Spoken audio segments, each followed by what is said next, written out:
Hello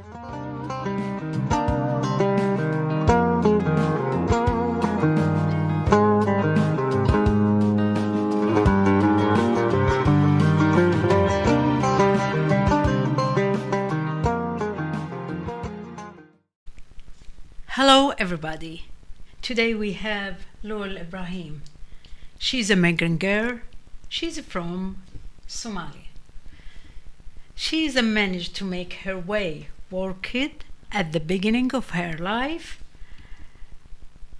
as a volunteer, and now she is a founder to Somali Support Perth organization. She is joining us today to talk about her journey. Hello, Luul. Hey, thank you so much, Entisar. We're happy to have you today with us. It's an honor to be part of W United, so thank you. Okay, Luul, what is your organization? Can you talk about your organization and why you established? Somali Support, it's a non-profit organization, and it was established after the New Zealand shooting, Christchurch. That's when I came back, and especially going through what happened to New Zealand, I wanted a unity. I wanted to create something that is more united within all of us, you know, that harmoniness, and especially coming from a person that have been in WA for more than 17 years and also had lost family members down in New Zealand. I thought, why don't start something that unite all of us? And Somali Support was the reason behind that, to unite all of us. And I thought maybe to start within my organization first, and then build myself up within a wider CALP community. And Somali Support. Okay. Then can you talk about your goals for that organization, of your organization? One of my goals is to work closely with government and non-government, and to ensure the Somali community in WAs are resourced and are provided with accurate resource and information out there, especially within the Somali community. We've been here more than 10 years, and we still have that lackness of education and resources within the community, wider community. So what's the service exactly, or you provide by this category? The service so far, it's like going to a doctor, Somali Support is like that. So each individuals do come to you, and their needs are different. And when you have a larger larger community with different needs, it's hard to provide, one service. You need different services out there. That's mean you're working as a social worker? Similar, but more into a community support. Can you explain more? It depends on individuals, what services they might need. Sometimes I might need to take them there because of lack of education, or lack of, the language barrier, things like that. The other thing is we also do like a what you called training as well, or workshop, and to get the wider community, for example, mental health, if they need, for them to know about what mental health is, or what drugs and alcohol. So there is a holistic approach way, and then you have the individual way where they need maybe send them to direct services out there. Okay, what is your strategy for that, to work with that the people, and how you can help them? In a way, to be part of the community, they need to be trusted, and they need to know who they trust, and trust plays an important key in this. So I'm so lucky. I've been around within the community for years, so they know me. And most of them were like, okay, go to Luul for assistant, or she might direct you. And also what makes the barrier out there is I'm also learning as well. So before it was within the community, and now it's just coming up and realizing, okay, there's more that I can send these services. Like at the start, I didn't know what services, mental health services out there, or what drug services out there. So this way, now I can refer them to the direct. Okay, Yeah, then during can you classes. talk about the confidentiality and safety to the person who applying to your organization? Do you? Yes, confidentiality do come, but at the start, I realized it was so hard for me. I used to put out there and say, okay, without naming the person, I'll be like, okay, this person needs help. What services are there? And I realized most of them weren't aware what service outside or within the community, because we're a small community, and they didn't know, for example, drugs and alcohol services out there. So now it's about, instead of letting them know, it's about keeping it myself, but referring to the person out there, and always protecting the person's identity. Yeah. Yeah. Before that, we were recording. You mentioned about that pregnant lady at the store about where. Yes, Can you, yes. Sorry. For Yeah. example, at the beginning, we started with mothers and pregnant women Yeah. who are, like who have morning sickness, Yeah. or who just gave birth. So they used to contact me and say, "Luul, would you be able to provide 2 weeks food roster?" Yeah. And the idea came from when I went to New Zealand.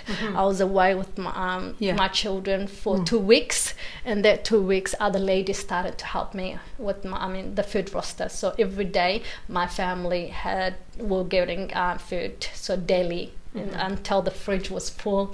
So when I came back, I was like, okay, wow, this is a good idea. Within your community, try that food roster, but for women who are pregnant, or women who are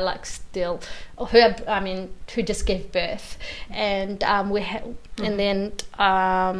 and also with the privacy is I would keep it and give it to. So for me, imagine driving from different places, from let's just say from Cannington to all the way to the north, and then coming back to the south and dropping the food to the mother to protect her identity. And so things like that, you have to keep it within. Okay, then what is the difficulties you're facing in this job and this work and this For me, one of the difficulties still I am learning as I go. And especially my organization is less than 2 years now. Learning what services are there, and I'm a big fan when it comes to government and non-government service out there. So I have that knowledge, and then I can pass it to within my community. So one of my biggest barrier is so many are in WA, as you can imagine. Yeah. So, and then do you facing a danger from that your client, or some client is aggressive or tough or something like that? no, so I'm so lucky. I'm lucky I haven't come across that. So I'm lucky in that area. Then do you cooperate with the other organization or the government, or yes, in like terms of government hospital or something in terms like that? of for example, I can give you a lot of examples in terms of COVID-19. We've been providing their resources and information, so they are aware of, our community were aware of what's happening, whether it is the 3 centimeters, the 2 meters part, whether it is the distance, whether it is locked in, all those informations we're getting from the government information, and those resources were provided, so our community had accurate information, which was great on that. It's about working with the government and things like that, because it happened within, I don't know, like the whole WA had to stand together. Then you, for example, how you direct your client? Do you treat them, or you just direct them to the hospital or to the organization they need, or how it is working? In terms of client, I don't call them client, I call them family. It's like helping your own family. And that's how I deal with it. I take them there if they need help, so to what service they need, I stay with them. Or also if they're lucky, if they're young, for example, and they just want service, I'll just email them the services out there or message them and say, here's the list of the services. Then how the people can communicate with you? They call me, and we also have a WhatsApp group where all the mothers are in that WhatsApp group. We also have a Facebook group called Somali Support Perth, that you could look at what projects we do and what things we do down there. Okay. Then what project had you done to the community? Yes. What project? We started with as soon as Somali Support was registered, we started with the bushfires that happened in 2020. We raised actually a good money for within the Somali community altogether, and provided to put it back within the community. We also done Ramadan Iftar, so mothers and children, and we want to continue within this Ramadan to get all the mothers with their children to have iftar within the community. We also done NDIS awareness, and also got the NDIS Somali providers to come and educate us Somali NDIS. We also done mental health, first time, talk about mental health, what is the mental health, so at least the community are aware of what mental health is. There are programs we have done, and we still want to continue with those programs. Then what about the future? We still want to, we're still continuing. Like how I said, we have the Ramadan coming up. We have a few other projects. Mental health is one of them on the list. Drug and alcohol is another one that we would love to continue. And things like we haven't done before, that we really, really want to touch within the community, so for them to be aware, and more. And the other thing is, you mentioned what are the future, is to unite within the WA Somali community. So we are north and south, just to get that unity part and support one another. And especially one of the future is to work with Somali professionals. We have so many nurses, we have so many professionals out there to put back within the community this time. And that's what I see the future within the Somali. Okay, then at the end, do you like to add something we did not cover it, or you want to talk about something?